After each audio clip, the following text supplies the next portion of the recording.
Kumusta? Magpapasko na naman. Napakabilis nga naman ang panahon, di ba? Pero bago yan, eto, at aalis na naman kami ng aking asawa. Pupunta naman kami sa lugar na ilang araw na namin pinagplanuhan. Pero syempre, bago kami umalis, tinapos muna namin ang aming mga gawain sa bahay. Hindi pa kami nakakakain ng aming agahan dyan, ha? Plano kasi namin na doon na lang kami kumain sa aming pupuntahan. Nagtungo muna kami sa Calbayog dahil bibili kami ng aming ibabaon. Kukunti lang naman ang aming ibabaon kasi dalawa lang din naman kami. Kaunting hipon lang naman ang binili ko.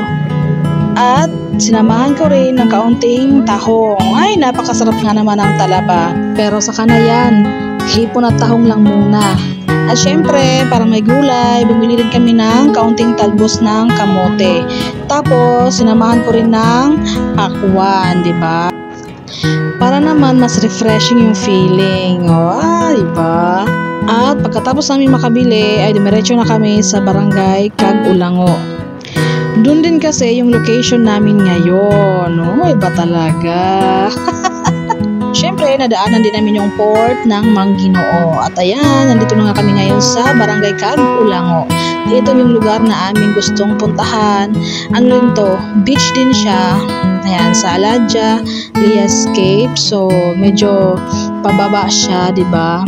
Kaya, kailangan magdahan-dahan, tumingin sa dinadaanan mo, baka ka matalisod kasi medyo malalim yung bababain mo. Kaya kailangan mong mag-ingat.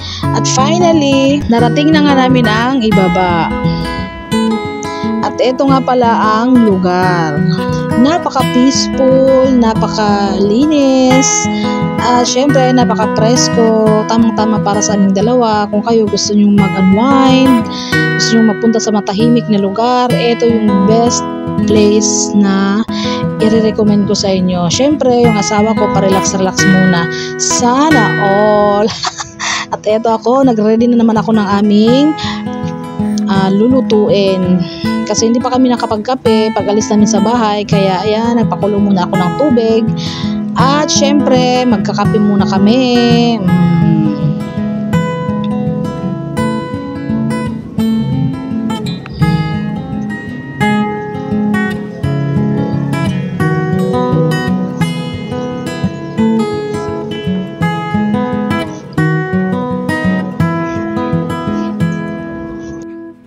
Habang kami ay nagkakape, yung asawa ko naman sa dagat na hinugasan yung aming biniling hipon tsaka kaunting tahong. Yan yung lulutuin namin. So, imimix ko lang yan sa pagluluto. At bago ko lutuin yung aming magiging ulam, may nagsaing muna ako sandali.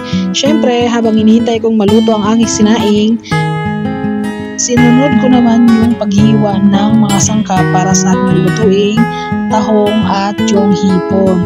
Ito yung talbos ng kamote ay hinimay ko na rin at ayan, so ready to cook na nga ang mga ito. Tingnan nga natin ang aking sinaing at 1, 2, ready, go! At ayan, so luto na nga siya.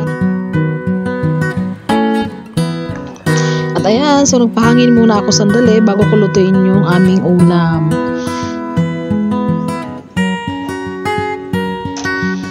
Medyo mabato nga din pala ang lugar na to, pero okay lang, kay mura lang din naman ang babayaran mo sa entrance. Nasa sa inyo na din kung kukuha kayo ng cottage, pero mura lang din naman ang cottage dito. Pinakuluan ko lang din pala itong talbos ng kamote. Sandaling pagpapakulo lang para hindi siya malanta. At ayan, susunod ko naman yung aking paglulutuing hipon at yung tahong. So ginisa ko muna yung mga sangkap, yung bawang, yung sibuyas at yung siling haba. Then sinunod ko naman yung hipon at yung tahong. Kaunting papakulo lang din. Tapos tinimplahan ko siya. Lagyan ko ng oyster sauce, paminta, mga pampalasa. At ayan, suluto na siya. Tapos siniwa ko naman yung nabili kong pakwan kanina. At ayan, so ready to eat na. Again, this is Meng's Vlog. Hindi pa tapos.